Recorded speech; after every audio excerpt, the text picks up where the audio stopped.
Hello കൂട്ടുകാരെ, എല്ലാവർക്കും നമ്മുടെ പുതിയൊരു വീഡിയോയിലേക്ക് സ്വാഗതം. അപ്പോൾ ഇന്നത്തെ നമ്മുടെ വീഡിയോ എന്ന് പറയുന്നത് ഒരു അടിപൊളി നെയ്ച്ചോറിൻ്റെ റെസിപ്പി ആട്ടോ. അപ്പോൾ എല്ലാവരും ഇങ്ങനെയൊന്നും ഉണ്ടാക്കി നോക്കാം, നല്ല ടേസ്റ്റാണ്, പെട്ടെന്ന് ഉണ്ടാക്കാൻ പറ്റുന്ന ഒരു നെയ്ച്ചോറിൻ്റെ റെസിപ്പി ആട്ടോ. അപ്പോൾ അതിനായിട്ട് ഞാനൊരു പാൻ അടുപ്പിൽ വെച്ചു, അതിലേക്ക് ആവശ്യത്തിന് ഓയിൽ ഒഴിച്ച് കൊടുത്തു. അതിൽ നമ്മൾ പിസ്തയാണ് വറുത്തെടുക്കുന്നത്. പിസ്തയ്ക്ക് പകരം കാഷ്നട്ട് ഉള്ള ഒരു കാഷ്നട്ട് തന്നെ ഇടുക കേട്ടോ. പിന്നെ ഉണക്കമുതിരയും കൂടെ നന്നായിട്ടൊന്ന് വറുത്തെടുത്ത് മാറ്റി വയ്ക്കുക. അതിനുശേഷം ഒരു മീഡിയം സൈസ് ഒനിയൻ സ്ലൈസായിട്ട് കട്ട് ചെയ്ത് അതും വറുത്ത് മാറ്റി വയ്ക്കണം കേട്ടോ. അതിനുശേഷം അതേ ഓയിലിൽ തന്നെ നമുക്കൊരു 2-3 ടേബിൾ സ്പൂൺ നെയ്യ് ഒഴിച്ച് കൊടുക്കുക. നെയ്യ് ഇട്ട് കൊടുത്ത ശേഷം നെയ്യൊന്ന് ചൂടായി വരുമ്പോൾ അതിലേക്ക് കറുകപ്പട്ട, ഏലക്കായ, ഗ്രാമ്പു ആവശ്യത്തിന് ഇട്ട് കൊടുത്തൊന്ന് വറുത്തെടുക്കുക.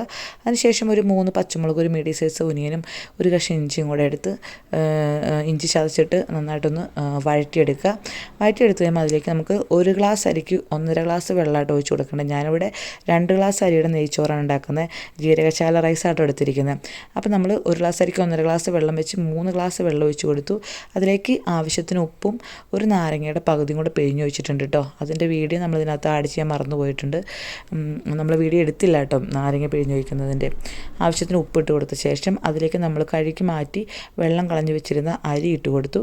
നമ്മൾ എന്നിട്ട് മൂടി വെച്ച് തീ മീഡിയം ഫ്ലെയിമിലിട്ട് വേവിക്കണം കേട്ടോ. അപ്പോൾ നമ്മുടെ ആ വെള്ളം വറ്റി വരുമ്പോൾ കറക്റ്റ് പാകമായിരിക്കും നമ്മുടെ റൈസ് വെന്ത് വരുന്നത്.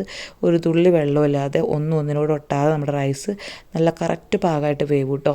അത് കഴിഞ്ഞ് നന്നായിട്ട് വെന്ത് വന്ന റൈസിലോട്ട് നമ്മളൊന്ന് ജസ്റ്റ് ഒന്ന് അതിൻ്റെ മുകളിൽ ഒന്ന് ഡെക്കറേഷനൊക്കെ ചെയ്യാൻ വേണ്ടി നമ്മൾ കുറച്ച് ഒനിയനും വറുത്ത് മാറ്റി വെച്ചിരിക്കുന്ന ഒനിയനും അതുപോലെ തന്നെ കാഷ്നട്ടോ അല്ലെങ്കിൽ പിസ്തയും ഉണക്കമുന്തിരിയൊക്കെ നമ്മൾ വറുത്ത് വെച്ചിട്ടുണ്ട്. അതെല്ലാം കൂടെ എന്നിട്ട് ഒന്ന് ഡെക്കറേറ്റൊക്കെ ചെയ്തെടുക്കുക. അപ്പോൾ നല്ല മണം വരുന്നുണ്ട് കേട്ടോ. നെയ്ച്ചോറിൻ്റെ നെയ്യുടെ മണമൊക്കെ കൂടെ നല്ല സൂപ്പറായിട്ടുള്ള സ്മെല്ലൊക്കെ വരുന്നുണ്ട്.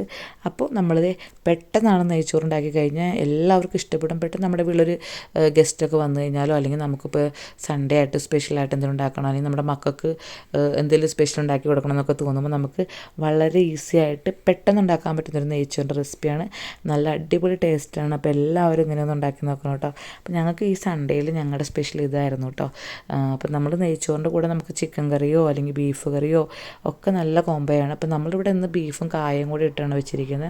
അപ്പോൾ നമ്മൾ നെയ്ച്ചോറിൻ്റെ കൂടെ അതാട്ടോ ഒന്ന് കഴിക്കുന്നത്. നമ്മൾ സ്പെഷ്യലായിട്ട് വേറെ ഒന്നും ഉണ്ടാക്കിയില്ല. പെട്ടെന്ന് നമുക്ക് തോന്നിച്ച നെയ്ച്ചോറ് ഉണ്ടാക്കണമെന്ന് അങ്ങനെ നമ്മൾ എടുത്തൊരു തീരുമാനത്തിൻ്റെ പുറത്ത് നമ്മൾ വേഗം ഉണ്ടാക്കിയ നെയ്ച്ചോറാണ് കണ്ടോ. ഒന്നൊന്നിനോട് ഒട്ടാതെ നല്ല സൂപ്പറായിട്ടാണ് നമ്മുടെ ചോറ് ഇരിക്കുന്നത്. നല്ല ചൂടൻ നെയ്ച്ചോറും ബീഫ് കറിയും നല്ല അടിപൊളിയായിരിക്കും കേട്ടോ. അപ്പോൾ എല്ലാവരും ഒന്ന് ട്രൈ ചെയ്ത് നോക്കാം. അപ്പോൾ നമുക്ക് ബീഫ് കറി കൂട്ടി നമുക്ക് നെയ്ച്ചോറ് കഴിച്ചാലോ. അപ്പോൾ ഇതുപോലെയുള്ള നല്ല നല്ല വീഡിയോയുമായി വീണ്ടും കാണും വരെ എല്ലാ കൂട്ടുകാർക്കും ബൈ ബൈ, ടാറ്റാ.